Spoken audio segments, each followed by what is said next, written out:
Welcome to another edition of the Journal Star Sportswriters podcast. And again, like we had last week, we dipped into the esports a little bit last week. And this week we're going to talk a little fantasy sports. Lots of you out there who play it, I'm sure. Here with Michael Waldo. He's a sort of a fantasy expert, works with Fantistics, does a show on Sirius XM as well. You also might have heard him on ESPN 101.1 here in town on Sunday mornings. Also, Richwoods grad. He's a local boy, so he's going to be Go Knights. providing some tonight. Tough matchup against it is the Lions. Yeah. Going to be providing some fantasy expertise for us over this football season at least, and then we'll see beyond that with some baseball perhaps. But we're here to talk a little bit about the generalities of fantasy sports. It's huge. It's ubiquitous, as we said before. What drew you to fantasy sports? What got you involved in it? Well, I'm a numbers guy. I'm actually an accountant. I went to school for accounting, got my accounting degree. So I've always been drawn to numbers. I've always loved analyzing data and looking at it and trying to find an edge. And fantasy sports is perfect for that because, I started fantasy sports when I was in, probably fifth grade.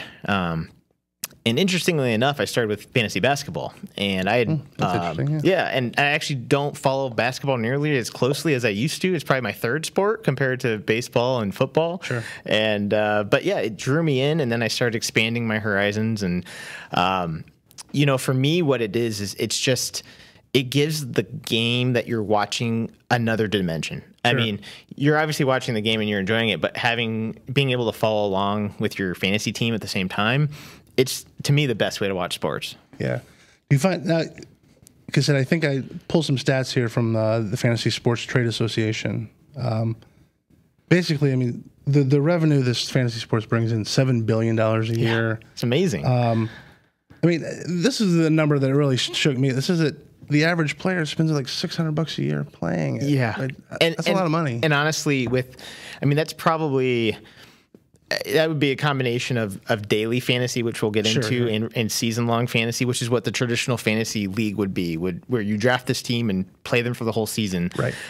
But if you get into the daily fantasy aspect, those numbers, I would say 2x, 3x, 4x what the season-long investment would be. Yeah, well, and for the people who might be listening to this who necessarily don't do fantasy, Mike, could you break down a little bit of just the generalities of a traditional fantasy versus... Sure. Kind of a daily. So traditional fantasy, when someone says a fantasy football league, what you would be doing is you're in a league with, 7, 8, 10, 12 people, and you have this draft at the beginning of the year, and you build this team structured similarly to the offensive team of a real football team. So you're going to draft a quarterback. You're going to draft 3 wide receivers. You'll have a couple running backs, a tight end. Some leagues have kickers. Some leagues have defense. Mm-hmm. And what you do is you keep this team. You have a bench. And depending upon the matchups in a given week, you'll decide who you want to start, who you want to sit.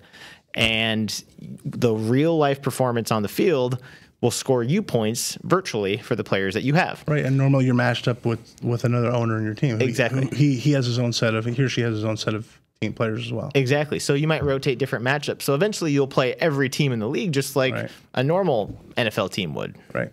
So that's season long. On the daily side, it's completely different. The most traditional format of daily fantasy sports, or DFS as it's been turned into an acronym, is you have a certain salary cap. Like, let's say it's $60,000.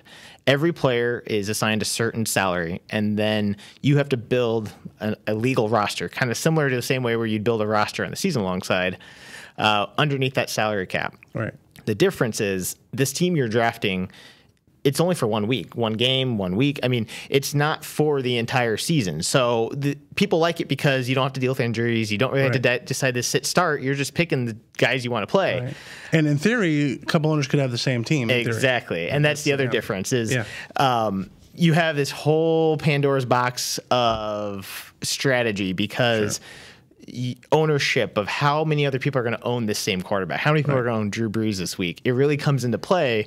And if you want to win these big, massive tournaments with 200, 300,000 people, you have to be what's called a contrarian and be on the guys who aren't going to be as highly owned. Like Ryan Fitzpatrick, week 1. Right. So.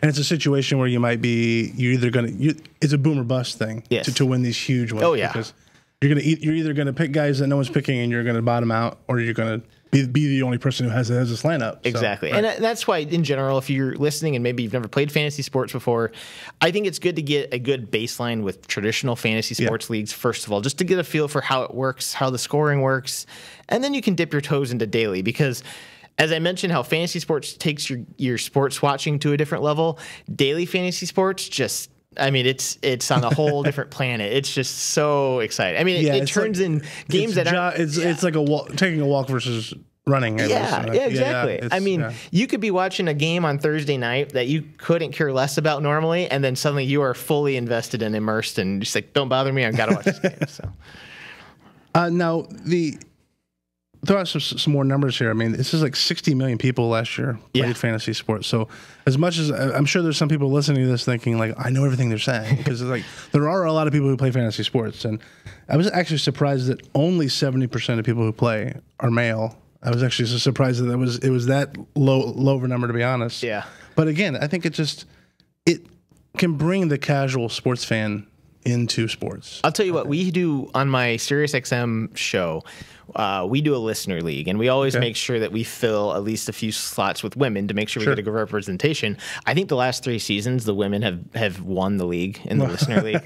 So they may be low, in numbers, but they're good. They're really good. And football tends to be the most popular. Yes, it still is. I think it's just because of the way it's structured by nature. I mean, it's the weekly thing. Everybody works a 9-to-5 job. It's kind of hard to. I've tried to play fantasy baseball myself. And it's a grind. It's a huge grind, and you get so behind, and you like.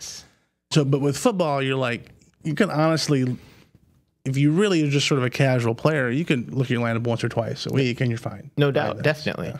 And that's what's cool too. I mean, if you think of on Sirius, of all the channels during football season, the SiriusXM Fantasy is actually top 5 in calls and interaction of any channel on XM. And I mean, that gives you the idea, the extent of the popularity is. It's unbelievable how many people are into fantasy sports, and it just keeps growing. Yeah. It says here, 2003, there was 15 million people. Yes. And then now, just 12 years later, it's almost 4 times that. There was a huge jump, and we can talk a little bit about daily here, from 14 to 15. Yeah. It went from 40 million to about 60 million playing. And if you watched the NFL season during that year, you had to have heard of DraftKings and FanDuel, because it was every other commercial. Interestingly, that actually got them in a ton of trouble.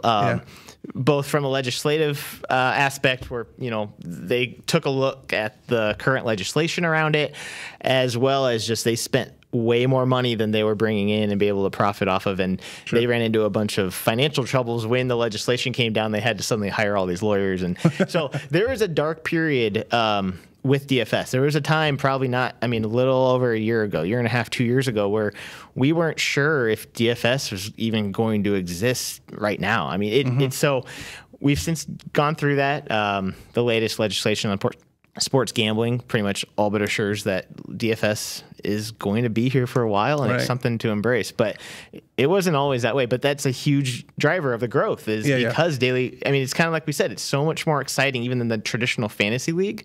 It's a huge aspect of that growth. Yeah, and one aspect of it that I really like is I just discovered draft.com, which, because I wasn't a huge fan of the salary cap aspect of daily fantasy, but I do love, because you spend so much time prepping your draft. Yes. And it's like, I love going in there and be able to sort of like, I like being the only one who owns a player, basically. And so seeing those, and using that contrarian thing in a way where, you know what, I don't have to, it's not always going to be boom or bust. Right. So draft, that where you 6 people or 12 people, you draft for just that week. Yeah, just that. So it's like a season-long league, but it's DFS in the sense that it's one game, and only one person can own it. So yeah, that really brought kind of the best of both worlds together there. Talk a little bit about, we've talking mostly about football, but it seemed like the history of the thing sort of started with baseball. I mean, it's that's what's in the rotisserie baseball league. That's right. Yeah, those you see sort of those the Bill James types and those types where you're thinking of people, scrolls of paper back in the 60s and 70s, and obviously the growth of the internet exploded It helped. Fantasy sports, yeah. But I mean, there were, like you said, it's paper. There were leagues that people would. I was in one. And mail them. You mail out the results, and you're sitting there not. I mean, even before. I mean, I've heard people talk about even before box scores and newspapers were published, and you didn't have the box scores of the West Coast games, and the newspapers were published, and you're like, how did I do? You're trying to find out, call people and find out how you did. So. It's amazing how long it's been around, but like you said, the internet is the biggest driver of this, as it stands today, and it's just, for me, it's just a way to, like I said, for me, it's a hobby. It's a hobby that I loved, and it's a hobby that I like. I'm a believer that it's like, if you do what you love, you never work a day in your life. And for me, I figured if I'm going to be doing this research anyway, I might as well be able to kind of write about it and share it with other people. And so that's really what got me into it. Yeah, that's what we're going to have Michael here doing. Hopefully we're going to start a little interaction between our readers and listeners. With Michael, we'll give you his Twitter account. Maybe you can contact him over the weekends, or on Facebook, or like I said, we'll figure out a way for our readers to pick Mike's brain as well as we are now. And I mean, that's really what I'd like for this, this piece to turn into, is kind of morph into an interactive way. And, we'll find the best way to maybe do that as we go. But I love personally answering questions, sit-start questions, who to drop, is this trade good? Right. What do you think about this league format? Who's best in this league format? Things like that, where something I can analyze. If I can analyze it, it's right up my alley. Well, no, we like the idea too of also introducing a local boy into the mix, keeping a local thing, a face you might recognize, because that's the whole thing about. One thing I do like about fantasy is it keeps me in touch with some friends. It keeps me in touch with people that you might not. I mean, my brother.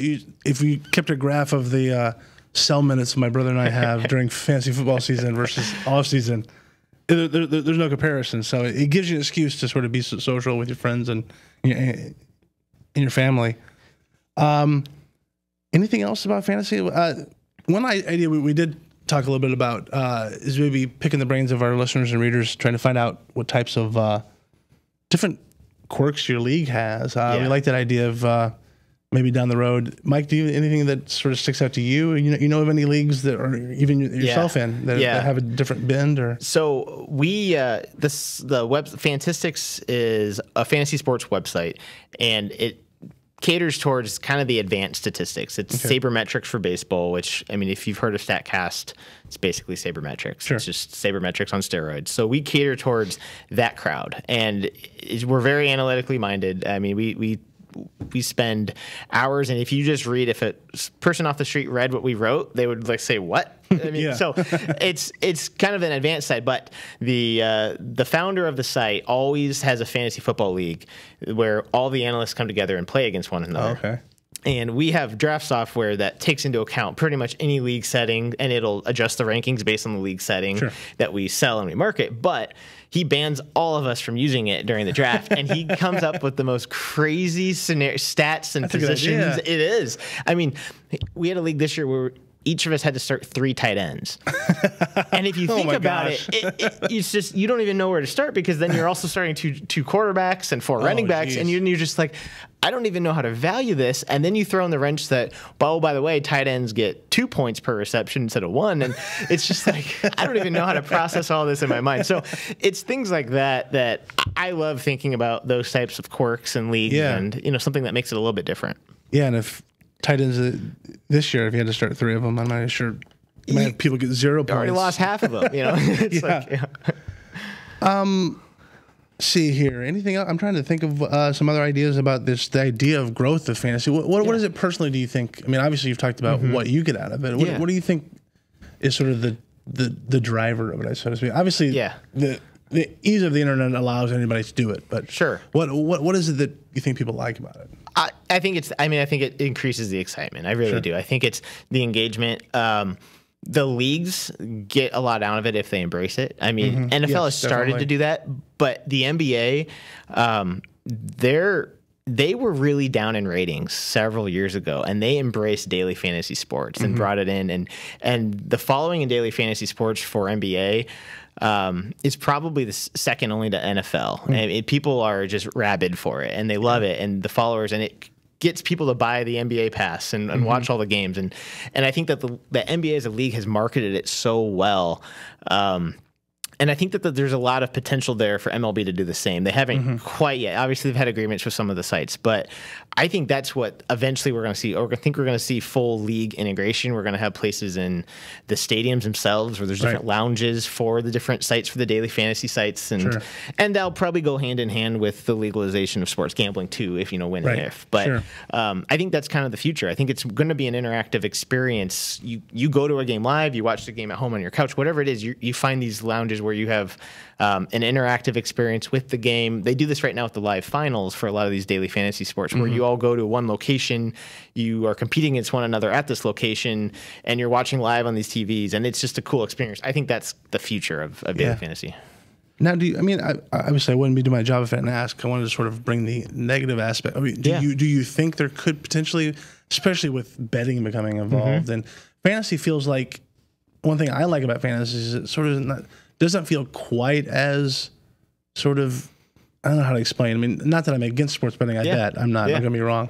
But it just doesn't have that. It feels more like you're more part of the game with fantasy as opposed to just betting on an outcome and yes or no, you don't. Yeah. And there's like I get inherent joy out of playing fantasy with no money involved. Yeah. I couldn't do that if I was just like, oh, I think Team A is going to win. Right. They did win. Surprise. Great. Right. Like I get joy out of just playing fantasy sports regardless of the money. Well, you have to keep in mind. So I approach fantasy sports from a very math and probability driven view.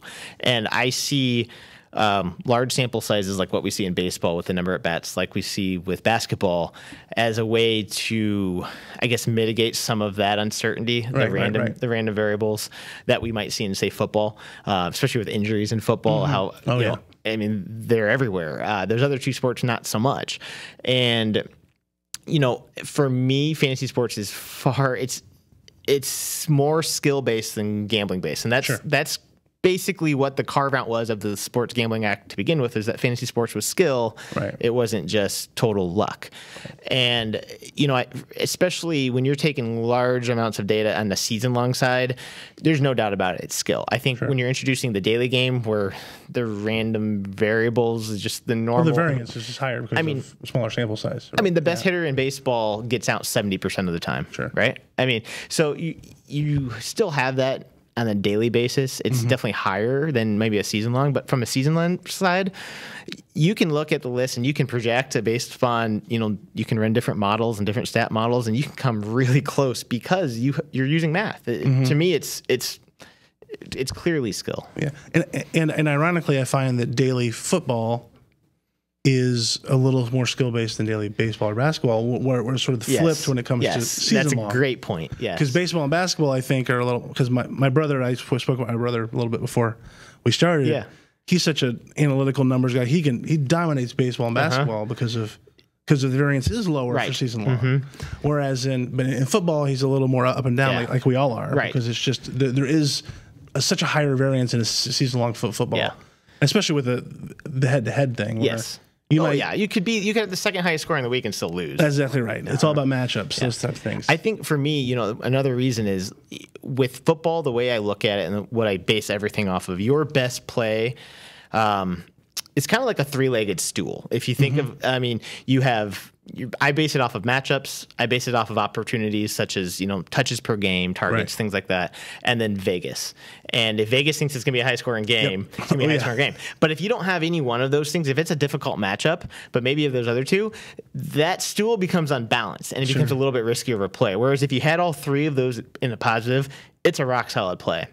Yeah. So if you think about three-legged stool, if you don't have one of those legs, it's going to eventually fall over. Especially if you don't have two of those legs, it's going to fall over. So that's how I approach it. I think that's a big reason why on the daily fantasy football side, it's more predictable because you have all that data. And it's unlike, everybody in baseball gets 4 at-bats or close to 4 at-bats. So it's easier. You have the same number of opportunities, and that's what makes it so frustrating because that variance is present throughout. But football, you know who's going to get the touches at running back. You know James Conner is going to just slot in because it's a system. So I agree 100%. Yeah.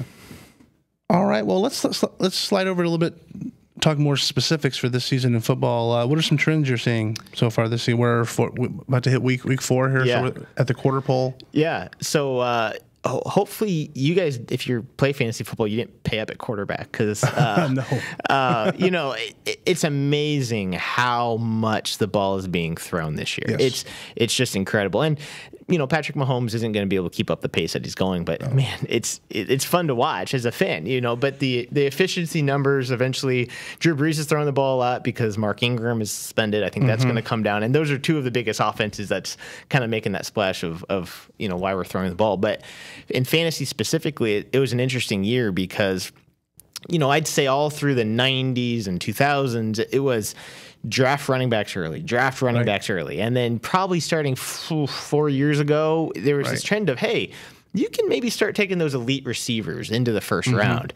And we saw that all last year. We had probably, 4 or 5 receivers going in the first round. Yeah. And then it just all collapsed because then running backs had a big year. They had a bounce back year. So then this year it swung back into the running back favor, you know. Right. And it's interesting. That, I mean, I think that's the trend now is we're going to be second guessing. It's like, man, should Michael Thomas be a first round pick next year? And I think just in general, when you're talking fantasy football with the small sample size, it's easy to get carried away on early season results. Sure. And for the Saints specifically, they've played all 3 games in a dome. Right. You know, 2 at home, 1 in Atlanta, where Drew Brees plays better.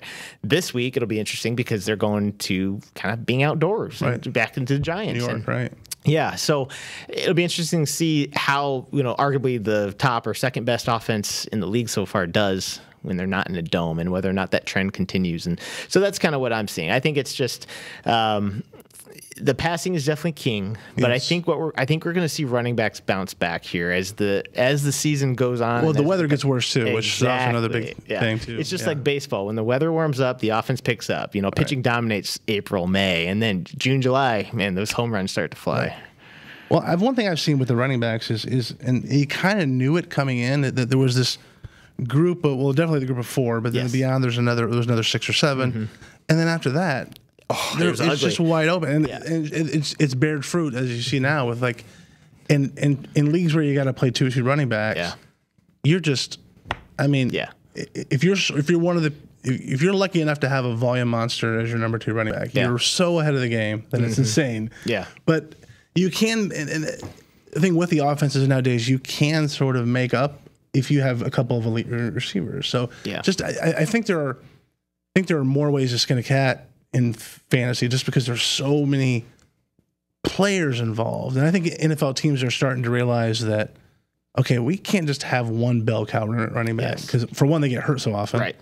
And so we got to spread those carries around. And I know as much as sometimes fantasy players get frustrated about the Eagles backfield or the Broncos backfield or the Bears back. Well, the Bears is a little better. Howard's a monster, but or the Lions or it's like, you know what though? But from an NFL standpoint, I do the same thing. Exactly. So you have to like know those trends and be ahead of them for sure for fantasy. For sure. And knowing those trends too, and knowing your league settings is important because if you take, you know, I'll take Washington for example with Adrian Peterson and Chris Thompson. Obviously Thompson's hurt, but you know, Chris Thompson's going to get the passing downs, whereas Adrian Peterson's going to get the early down work. And last week was an interesting example where in daily fantasy, everybody was on Chris Thompson because we thought, okay, Packers are going to get a lead.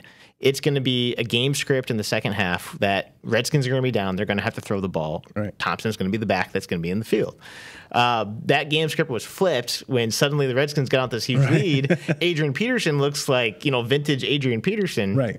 And suddenly, you know, it was flipped. But that's an example where knowing your league settings and knowing if it's a full point PPR, in other words, full point per reception caught, you get a point, you know, per reception. Knowing those league settings can give you an edge by saying, okay, I'll wait on running back because I can get Chris Thompson. I know he's going to be on the field for 40% of the snaps, but all those snaps are going to be passing downs. And if he gets me, you know, 5 receptions on 7-8 targets, that's 5 points right there as a baseline. And you know, I think that's kind of the sharp players in fantasy sports. That's the direction they go. That's how they find pockets of value. That's how, you know, that's still your word before we talked, but moneyballing. That's how you moneyball the, you know, the league format. And the same with the quarterbacks too. I mean, especially if you're in a format where maybe they don't like the Journal Star has a league that predates me even. It's been around since the late 90s or mid 90s, and there's no negative points for interceptions for quarterbacks. Yeah. So on top of that, there's only 3 points for a passing touchdown. And the way that quarterbacks are already deep as it was, and I'm like, I'm not even going to draft one until the last round. And I ended up with Roethlisberger, so I'm fine. And even now, since you only have to start one, there's always one out there with a good matchup.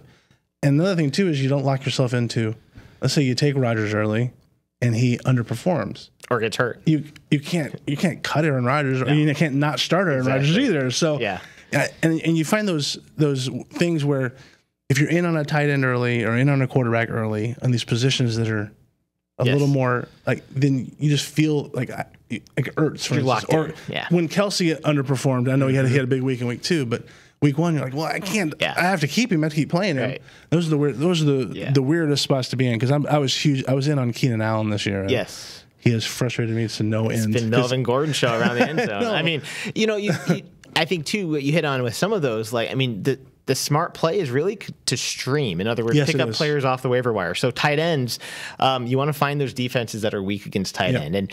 And again, just because the team last year was weak against tight end doesn't mean they're going to be this year, depending on what their offseason move. Maybe they strengthen the linebacking core. But beginning in week 6, 7, you get a pretty good feel for who those teams are that aren't good against tight ends, and then you go find that tight end that's still sitting on the waiver wire that's facing that team. And by not investing early in a quarterback or a tight end, you can go out and pick that guy up and slot in, and just knowing where the strengths are of the guys you rush. I mean, you mentioned Roethlisberger. Knowing he's really good at home and maybe struggles on the road will allow you to see, hey, if he's on the road against a tough matchup, hey, maybe I go see who's out on the waiver wire. Right. Yeah. Well, another thing too about the whole idea with so many, especially like with RB2s or tight ends, it's so touchdown dependent.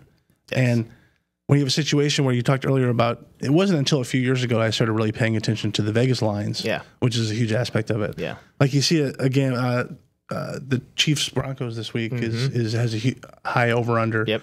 Or where it's like, okay, well, let me go grab the tight end for that game, or let me start Phillip Lindsay instead of Marshawn Lynch or something, because you're like, okay, it's where a guy might have volume, but this team's going to score 5 touchdowns, so that he's much likely to add a touchdown. And like I said, touchdowns can cover lots of ills in fantasy. So. I'm glad you brought that up, because I think that there's this divide. I don't think it's as great as it was probably when DFS was causing season long to potentially be in question of whether a season long could even exist. But now there's always been are you a DFSer? Are you a season long fantasy player?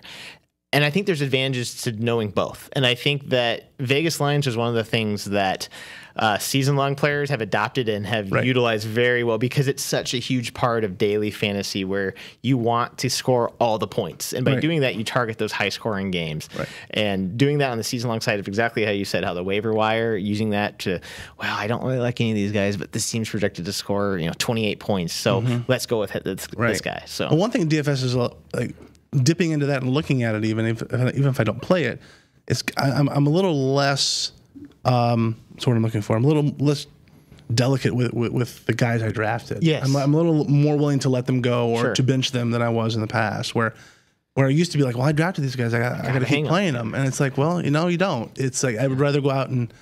It's like, you want to invest in the running backs, invest in the stud receivers, but it's all about volume and all about if somebody else is out there with the better volume, you got to play them. And coaching schemes. I mean, coaching schemes in the NFL have such a huge impact compared to baseball, where baseball, it's a little frustrating when speed guy maybe bats 9th in the batting order. But for football, you have to know the system. You have to know the schemes. You have to know both on both sides of the ball. You got to know the offensive schemes, and you got to also know the defensive schemes. You have to know that, hey, the Falcons try to stop the deep ball, which leaves a ton of space underneath. So when you're facing or you have a matchup against the Falcons, play their pass catching running back, play their tight end, because that's going to be a favorable matchup for them to catch the passes as they go across on the inside. Speaking of that, I thought I had unlocked the Rubik's Cube, or done the Rubik's Cube at the beginning of the season on the Titans, because their offensive coordinator he was with the Falcons and he was with the Rams, and now I'm like, he's going to come to Tennessee and they're going to be the next thing. And I think they scored negative points last Rashard week. Matthews is cut. And it's kind of a mess there, but that's. But that's what makes fantasy fun. Partially is just that it's, like I said, it brings you closer to the game. It's social. It helps you understand the game more. Right. I mean, I certainly understand football better because of playing. Oh yeah, because of the things you mentioned about the linebacking, the secondary matchups, and you watch the game differently too. In addition to, of course, being interested in a player. But what's your favorite team? Do you have a favorite team? On the NFL side, I am actually probably lean Packers if I had to pick one team. Okay.